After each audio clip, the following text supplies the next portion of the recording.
Welcome to Psychologist Talks. On today's episode, it's a little bit of a follow-up on what I intended to be a series about death and proximal to death, next to death, even suicide. In the original episode, I had spoken a lot about like how the field encounters it, a little bit I think about how I encounter and talk about it, and I wasn't sure quite how to follow up on it, and so an opportunity actually availed itself, and of all things, actually through a video game. And so today, what I'm going to be talking a little bit about is suicide. And with that, very immediately, very importantly, if you or someone you know might be in immediate risk of suicide, remember 911 is the primary choice to more immediately intervene, and also recall that there are hotlines out there. There are local hotlines. You can always Google the more local ones. But there was also the recent creation of the national hotline 988, which, if you are unaware, connects you. It's smart, right? Knows where you're calling from and connects you with where you might be locally. Not a perfect system, but it's easier and quicker than dialing a big number. And often cities, smaller cities not so much, but larger cities will usually have local emergency centers or walk-in centers, crisis centers that you can go to as well to talk to somebody. And so, yeah, a little disclaimer there. The topic today will be initially me talking a little bit about suicide and how I encounter these conversations. And then the video game is a little bit about the aftermath of suicide. And so we'll watch actually a portion. So I'll kind of share my screen and watch a portion of the game. I'll frame the game, give a little bit of context and history, and then there'll be a little bit of post-processing after. Now, I want to mention... I know there's kind of naysayers out there. I know my audience kind of varies. I think I've got a good chunk in the sort of above 30s and 40s. Now, my generation was the beginning of really a gaming-based generation, but I know there are some naysayers around gaming go, really? A game and suicide? This is not going to go well. To which I go, okay, hear me out. Some of them don't do a very good job, but I will say over the last, it feels like decade especially, there's been a real big push for games that are a little bit more artistic, very much more story-based, and very much confront the human condition. And what is really particularly compelling is games that are almost like, if you were alive back then, these kind of choose your own adventure, right? Like as you are interacting, although way more dynamic, as you're interacting with characters in the game, you're making choices that then have subsequent effects on the game. That these are, you can be a jerk, you can be very supportive. Now, obviously, there's still a lot of programming, right? This is not like machine learning as you go, but it gives you this very involved way of interacting with people. And so you're not just playing a story as it is written for you, you're making choices that then shape future aspects of the game. And these are, to me, very compelling and very clever games. And so this game, the game at hand, since I haven't mentioned it, is Cyberpunk 2077. It's like, ooh, what a name. Interesting game. I'd heard a lot about it. Didn't have a good release initially, but then they kind of came back, fixed it up a little bit. But essentially it goes into this sort of like, not a post-apocalyptic, but certainly a world in disarray, kind of very like the consequences of late-stage capitalism gone absolutely awry, where these corporations really rule the roost and have the most power in any given city, and the rest of the world is kind of left to its own devices. And so there's more crime. Sex and drugs is pretty unregulated, and it's just, dystopian-esque. There's still excitement, activities, and of course, the human condition perseveres above all. And so you are going along and doing jobs and stuff, and initially it's just like a seeking of fame. But as you go along, you encounter people both that have existed in your life, but then an expanding number of people that you then run into, and you have choices in how you develop relationships with them. Well, along this journey, and as you're developing relationships with people, there's this kind of quasi-father figure, there's a best friend, there's the girlfriend of the best friend, and there are these, kind of more rebel people, other corporate people, and you're just making decisions. But along the way, spoiler alert here, if you don't want to hear what happens in the game. So I should probably name that like spoiler alert, please don't continue. you get essentially like a chip, and I point here because it's sort of, this is like the whole cyberpunk is like, technology, and people augment their bodies with technology and all this, and there's a chip that gets inserted that essentially is a ticking time bomb, simplified version of this, and you will then die. Like, you eventually learn that this is killing you. And the interesting thing is, what it's doing is there's what's called an engram, like a personality on this chip that exists. And the fun part is this is Keanu Reeves. I mean, it looks like Keanu Reeves, and it's Keanu Reeves voice acting this. Very compelling character. And so you're coexisting with this sort of voice in your head, but it's really a person. It is really a person. But unfortunately, it is also rewriting your brain and will kill you. I won't get into the rest of the story. Anyway, long story short, the journey then becomes, how do I get this removed, or how do I fix this essentially in a way that might preserve my life? And so as you're making these choices and still developing relationships with people, you're getting to this sort of final crescendo moment where there's a series of options. And, you can look this stuff up if you're curious. Lots of compelling ones, lots of very sad ones. And one of them on the list is indeed suicide. Now, immediately, if you're anything like me, you're like, ooh, this could go horribly. And I was a little worried myself. I did not choose that route. I saw the text option and was like, that's curious. Is that what I think it is? I chose a different option. I was like, let me look up these other endings now that I've finished the game. And indeed, suicide is one of the choices. And I'll report that they handle it quite well. And that's why I'm here, right? That's why I'm shooting this episode. And that's why I'm going to show a clip. But how it is framed is essentially like there are these series of tough choices, and one of the choices is just to end it all, to end the suffering, do the least amount of harm. Everybody will be fine anyway, so let's just go ahead and move forward with it. And this is often an ideology that I encounter in the real world when talking to people about suicide. I've talked to well over 100 people, I am sure, about suicide, and it is usually about, one, ending suffering of some sort, and number two is usually combined with the mortal world does not matter, it does not need me, it will go on without me. And there's a dual way that I approach this, right? If you've watched my first episode, there's a lot of like sympathy and normalizing and just talking about the suicide rather than saying that's a bad thing and you need to get away from it at all costs. Now, that's a dangerous thing, right? You do need to, if you're a provider listening, you do need to secure safety first and foremost to have those deeper conversations.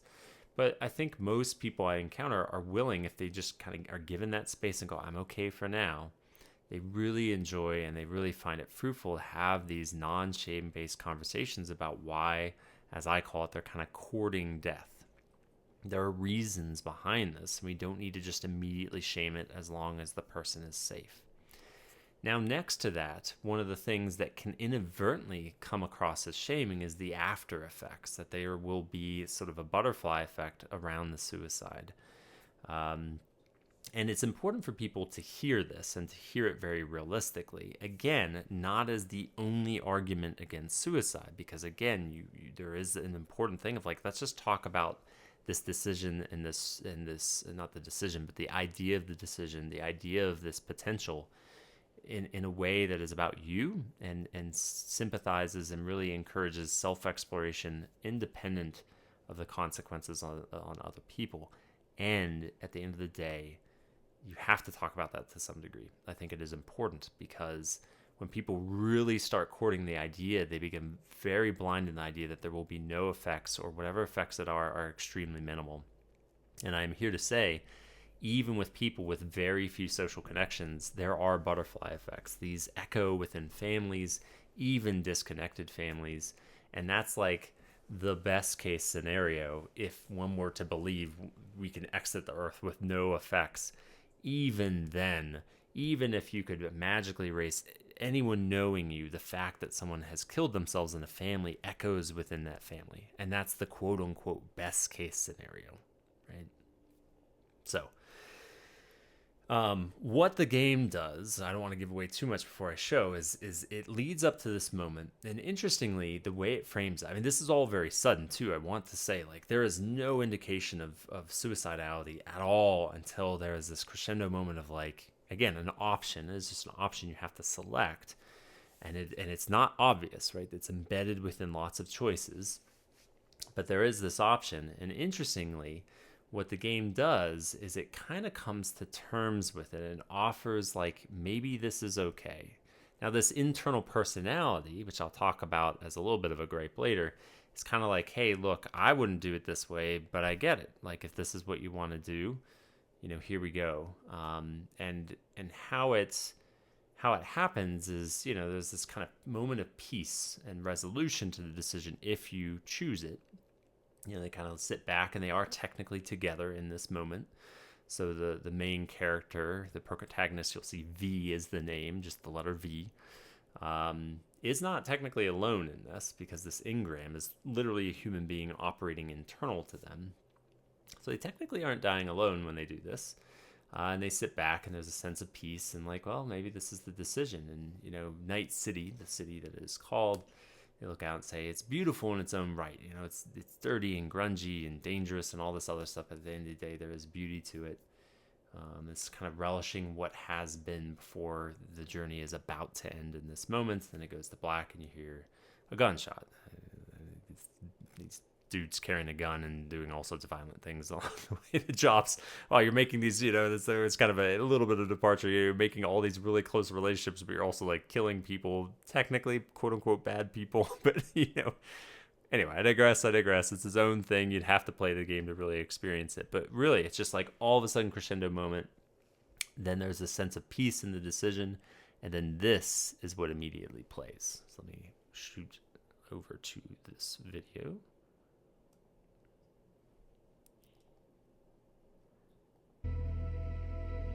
No, there's no fucking point. I mean, he...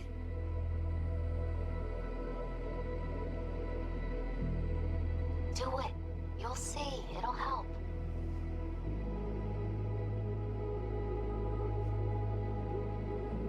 Sophie, how's the real afterlife looking? It is nice, as they say. 'Cause down here, it's still shit. Hell, might even be worse than before. Just wish I had done more. So things might have come out different. Positive energy, Victor.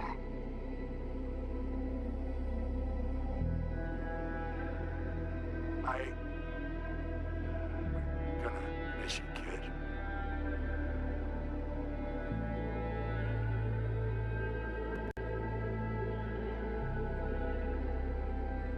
Señor Todopoderoso, escucha tu humilde servidora, que obra siempre en tu gracia. Lord Almighty, lend thy ear to your humble servant, who serves forever in thy grace. Recibe la luz calidad de tu reino a ti, a quien llamaste a tu lado, y deja este mundo perverso. And bring unto your lamp of peaceful light, the one whom you bid to depart from this cruel world, be.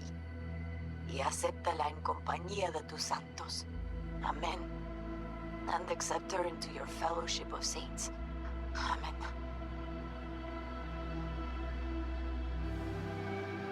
May you rest in peace, be.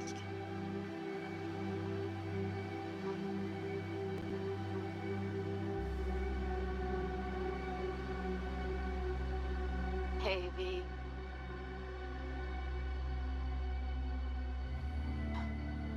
I was thinking about you the other day, and I thought I'd just give you a call. I know it's pointless, but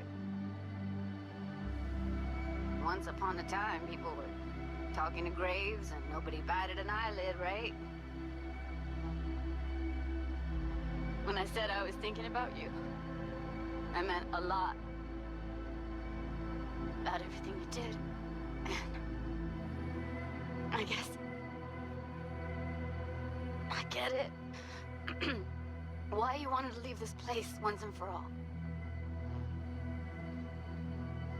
But still, V. Did you even think about, what happens when...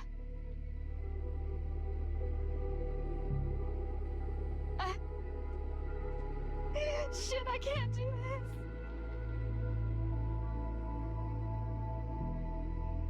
Hey, V. Just wanted to tell you, I really hope there is an afterlife. Want to know why? Because that means one day we'll see each other again. And I'm gonna make you wish you never met me. What were you thinking, huh? Or did you think about nothing at all? Is that it? And after everything I did for you, everything! And what's the first thing you go do, huh? Off yourself, that's what. If there is a hell, I hope you're in it. Rotting, burning, all of it. Bye.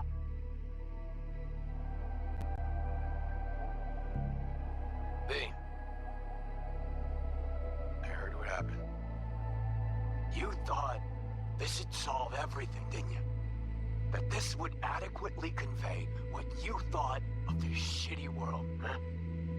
That's something that always pissed me off, you know? This whole romanticizing suicide bullshit. Like we're all Romeo and Juliet. 'Cause you're so fucking original, aren't you? The only thing you proved is that you don't give a fuck about your friends. Am I right? What a fucking waste. Suicide, huh? Well, guess it wasn't that far-fetched. At least, that's how half the people in Night City end up anyway. Especially the good ones. Jamie Sheen, my first partner back on the force, blew his brains out.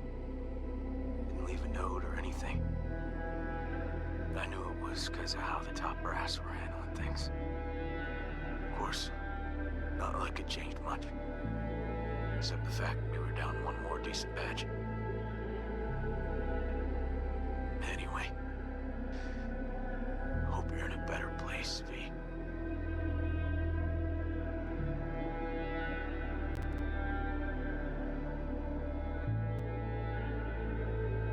Hey, V. Don't think you'll ever listen to this message, but there are more things in heaven and earth than are dreamt of in my philosophy, right? I mean, in the end, it was your choice. Your choice to make. But, well, you should know it didn't just affect you. It hit your friends, too.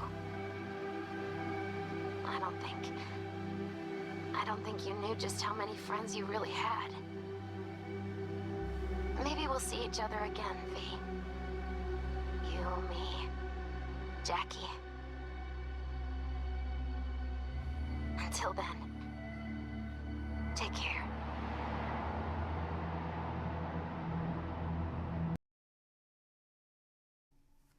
So, again, I have played the game, and so perhaps that hits a little bit different because experientially I've walked through. I went all the way to the end where the choices happen, and so I carry this sort of like the extra emotion that is put onto these relationships that if you, the viewer, have not played the game, which I imagine would be a majority of you, it might not quite land as close to home, but I still imagine the nature of the writing and the emotionality that is conveyed on the screen does come through. And I think they did, again, why I'm here and why I'm even shooting this episode is they did really a fantastic job with this. And I'll say it till I'm blue in the face. I really want folks to hear that the purpose of this and the purpose of showing this is not to narrow focus on, hey, stop thinking of yourself. This is a selfish endeavor. But rather, really, this idea of it is important for you or anyone who has these thoughts to be able to encounter them and explore them independent of consequences, and simultaneously, at some juncture, it is indeed important to come to terms with this potential reality. And what I think was really well done is they show you a real big breadth of the types of responses that you do hear. I have met with family and friends and loved ones of people who have killed themselves, and you see all of these represented. You have Victor, who in many ways is this father figure, and he's being coached by Misty, who you hear from at the end, which is the girlfriend of your best friend that was killed before you knew that you had this potentially terminal condition. Misty kind of coaching him through this like no send letter sort of video message that, by the way, is left for these video messages exist in any ending, even when you're still alive. So this is just another version of it. Just kind of coaching him through this like no send letter where he struggles to really convey himself emotionally. He was foundational support for V throughout, and is very many ways like a father figure, and is just struggling to remain positive. You hear from Misty at the end, which I think is very powerful, because Misty was always this sort of very dialectical force, very understanding, very patient, even with the death of her loved one, and sees things from all angles. And I think she does a beautiful job. It's kind of like cherry on top after you see the full range of saying like, I get it, end, right? You also hear Mama Wells is your best friend's mother, and the relationship there is more like, you adult, what are you doing? But she's offering prayers. You see the more fiery friends that you will get this in real life, that are like, F you, you're selfish, I cannot believe you would do this to me, I cannot believe that you thought that this was like gonna be okay. You even have the cop.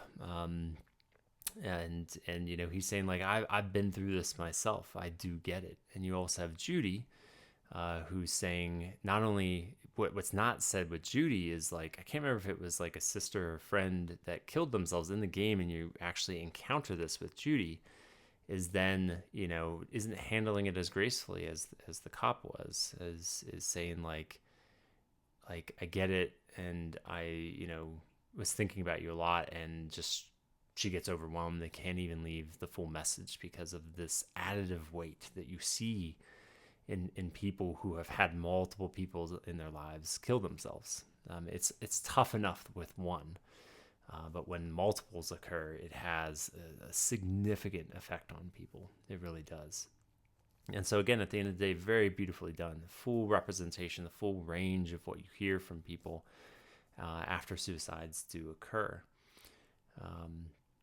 I don't have much else to add. I think I added so much on the front end, so just kind of remembering that there is this dialectical both end, that there is rhyme and reason, there is space to understand motivations and why people encounter thoughts of suicide, and think of it as a possibility.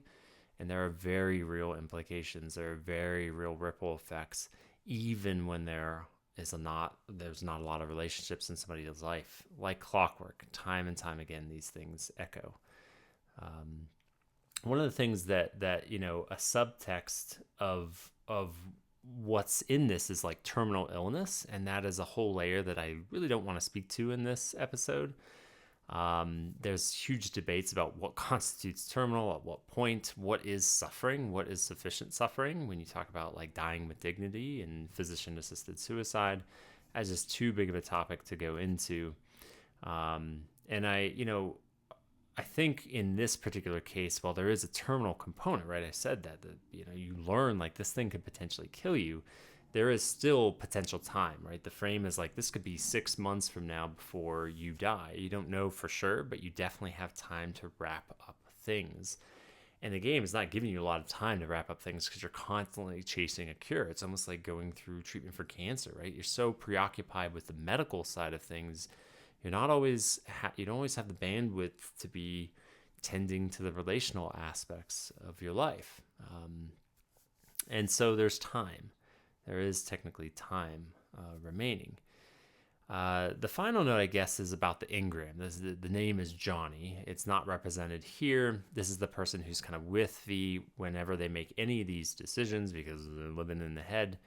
And my point of frustration with Johnny is, I think Johnny, it was kind of a betrayal of his character and a betrayal of the narrative. And I think this often, it kind of parallels what people can offer relationally to people kind of grappling with suicide, because Johnny's kind of like this rebel, this anarchist of types that existed before your time. You never knew him up until he's suddenly in your head, and you're developing a relationship with him just as well. And he's kind of just a punk and a dick, and you tolerate him, and you kind of convey and show to him that there's another way. And his sort of fault is he, in his dickishness and his, just obsession with anarchy and anti-corporate sort of mentalities, rightful as they might be, was just pure neglect of meaningful relationships. And so for him at the end to be like V making this choice, being like, I wouldn't do it that way personally, but okay, here we go, it doesn't vibe, because I think what we would hear instead would be something akin to like, it's not what I would do, but I'm also kind of frustrated at you because have we learned nothing from this relationship, right? Like, you have taught me, V, the voice of Johnny, of the importance of tending to relationships and the importance of seeing things through and not being so distracted and not being so short-sighted as to my means to end is the only thing that matters. Johnny is inherently extremely selfish, but he becomes more selfless and more caring through this relationship. And for him to so cavalierly be like, yeah, you do what you got to do, instead of saying like, really? Until the bitter end, this is going to be the choice. I can't believe you're doing this. I mean, I'm, probably supportive no matter what because of that transformation, but a little bit more pushback. I mean, the game still needed to end this way because it's making a powerful message, but I would like to have heard, in many ways, what was becoming his best friend in his life, to push a little bit more. I say his, you can choose gender. It was, the credits was rolling. It was V was a woman, but, became a best friend to push a little bit more before saying, well, it is ultimately a choice and I am, but an engram, a personality in your head, right? Johnny does not have that much power. So, hopefully that's a helpful reflection when we think about like, how do we engage people if we're not professionals? How do we engage people considering suicide when we're not? I think it's reminding people of their humanity and the narrative and the legacy. And that is important, that there are things to do. There are things to continue to contribute to and mold and shape. And that even within terminal illness, there are decisions to be made. It's like, how do you wrap things up? Like, even if literally there is no escape, you will die. It is very important for people to try to wrap things up relationally and emotionally in their lives, a sense of resolution before the end, rather than this quote-unquote path of least resistance, rather than this notion of it will just be easier if I just disappear and not tie up these loose ends. Au contraire, the loose ends are quite painful when they remain loose ends. So I think that's all I'll say to it, to avoid getting disorganized. Again, I think the first half I said a lot of what I needed to say. I hope it is interesting. Again, I hope it is quite compelling, even if it's a video game, even if it's clearly, characters on a screen that are not fully human. I do hope the power of it all came across, because I don't, unless you're a professional, you often don't get to hear and see these things. And so truly, as a professional, if it moved me, that means it's somewhere close to home of what I hear from real life people. And maybe that is of interest to you, whether you yourself have courted and considered suicide, or you've had family members who have or completed, or maybe this is totally new and novel to you all together. So again, hope it's interesting, hope it is curiosity provoking, and as always, please, for sure, stay curious.